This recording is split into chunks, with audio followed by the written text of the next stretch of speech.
Hi, we're Debbie and Bob Carroll from Burbank, California. And I'm dressed as a Christmas Carol. Get it?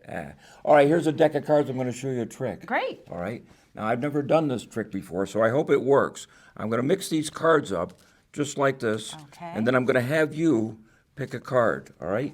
So what I want you to do is just say stop whenever you want to. Stop. Right here. Right there. I want you to do me a favor. Don't look at the card. Just take it. All right, you got it? I've got it. I hope you took my favorite card in the entire world. I hope I did too. Let me, oh, you did. Scotchmas. We whiskey you a Merry Christmas. Day 13.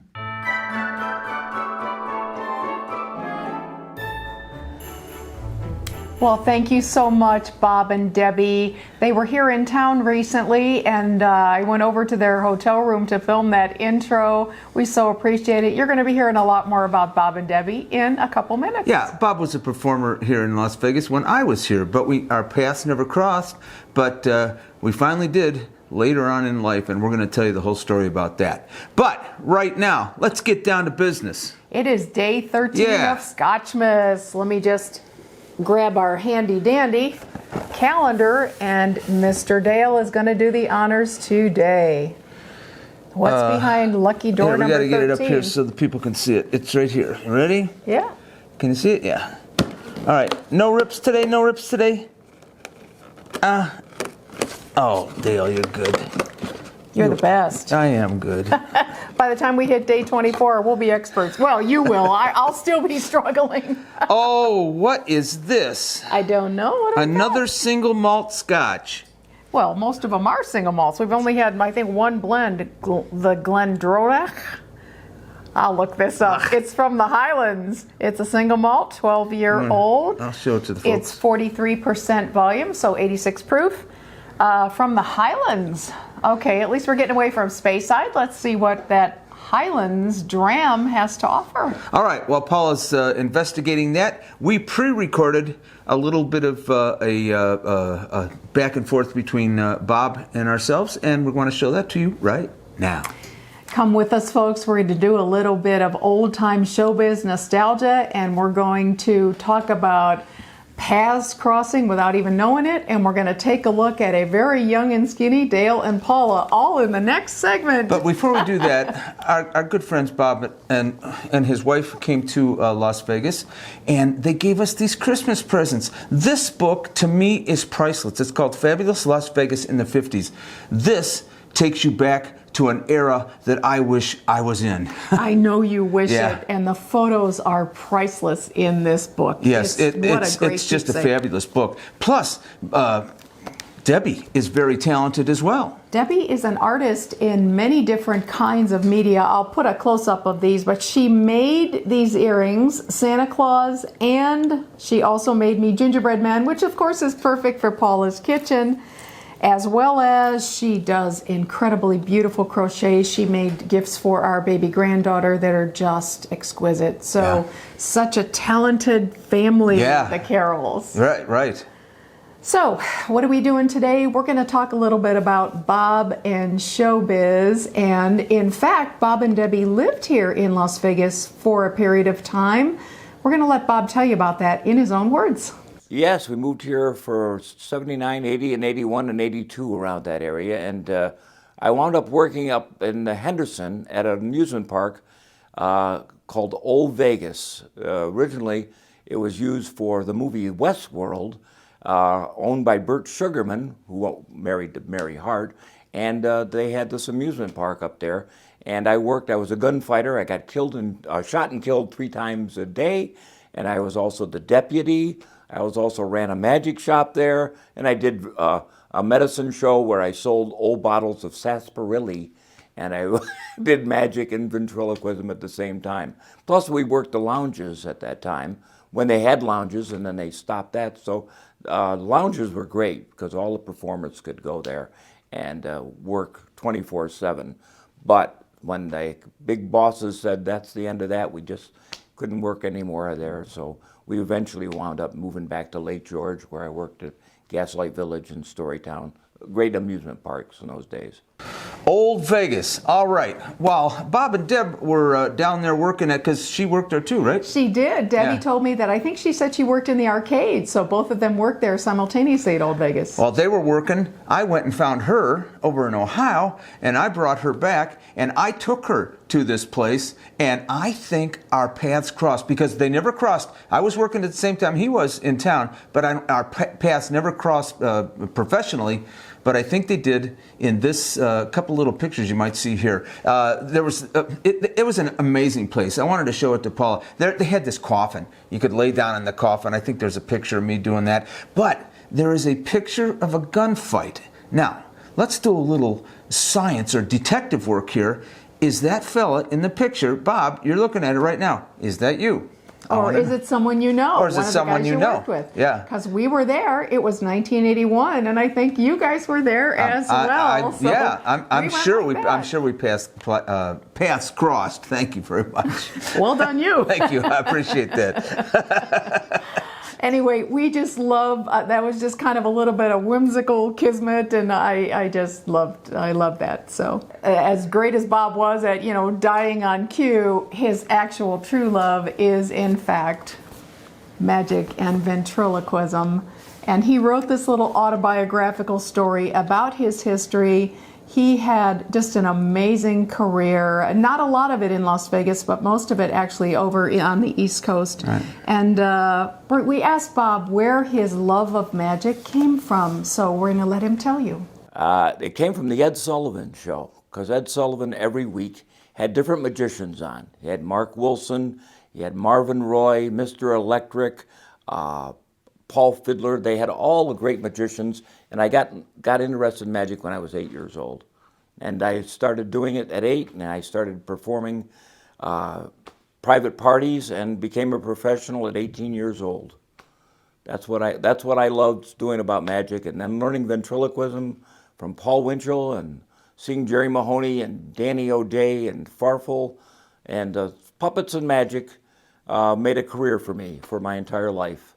Well, our paths may not have crossed back then, but fast forward a couple of years and we're in lockdown.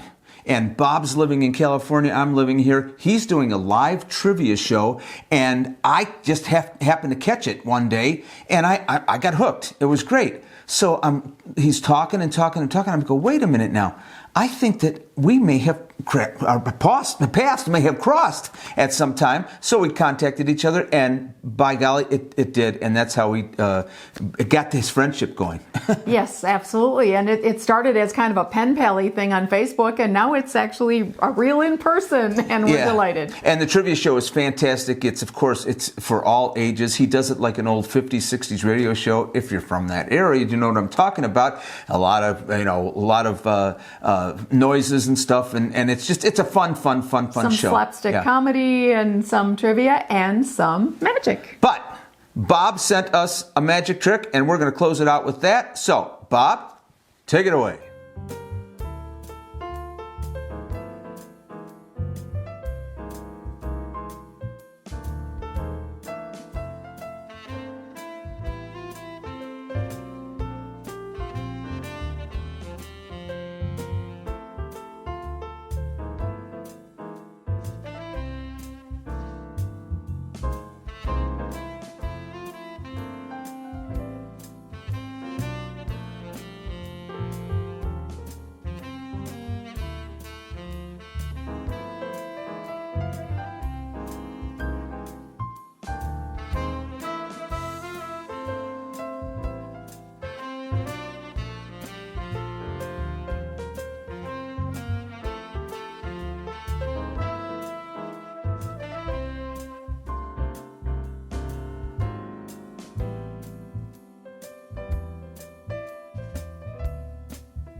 Well, thank you, Bob. We really appreciate you doing that magic trick. This was a very interesting little B-roll we had today, wasn't it? It was, and we want to say thank you to both of you for taking time out of your little Las Vegas Christmas holiday to have us over to your hotel and answer some questions for us. And he was sitting on the bed in the hotel, so I decided to spruce it up a little bit with a little garland and stuff around him. You so. did a fine job with the garland. That wasn't there in the room. What was that hotel? Not quite. Yeah, they were at the Rampart over on the west side of Las Vegas. Beautiful. We're going to go back and vlog the Rampart. Wow. Yeah, what a great place. It's a beautiful hotel. All right, Paula, what did you find out about this one? Well, hey, I think I've been practicing my Gaelic since last year because I actually pronounced that correctly. It is GlenDronach. Wow. I said it better the first time. The distillery has been around since 1826, one of Scotland's oldest. It is in the East Highland Hills, and the name means Valley of the Brambles. So, since 1826, they pride themselves on being the sherry cask connoisseurs, and their single malts are always aged in Spanish sherry casks. So, this is a deep red, gold color, amber color, and it's going to be heavy and robust. So, let's see what we think, huh? Oh.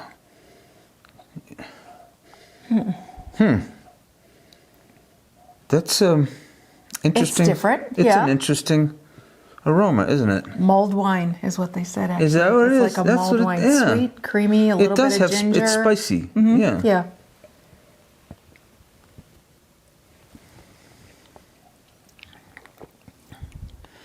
Oh, that is super smooth. But it is robust. Yeah. You're right about that. The palate is rich oak, sherry, raisins, and soft fruits. Wow. It's not like a Speyside though. It's a little bit heartier than that. Yeah. I think for a cold Highland night, you'd want to come home to a dram of this. Yeah, very good.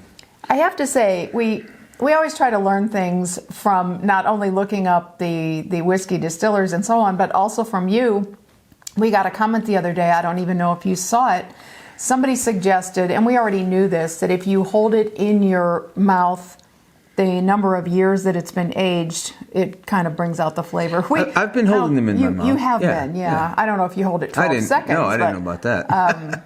But yeah, we actually learned that last year. But this is a new one, and I'm going to try it. I might make a little bit of a mess. In order to do the nose, they said put a little whiskey in your hand, rub it together, and put it up to your face. Oh, yeah? Let me smell. Oh. And you're supposed to, it kind of disperses the alcohol so that you get, you know, the nose that they want you to get, the oak. And Where did you learn that at? one of our viewers wrote it in a comment. Wow. Like yesterday or You know the what? day before. Seems like a waste of whiskey. Yeah, and I can't drink this now. It's evaporating. You have to lick your hand. But we do pay attention to you, so thank you for interacting with us and writing. We always love that. All right. Well, there you go. Day 13. Done.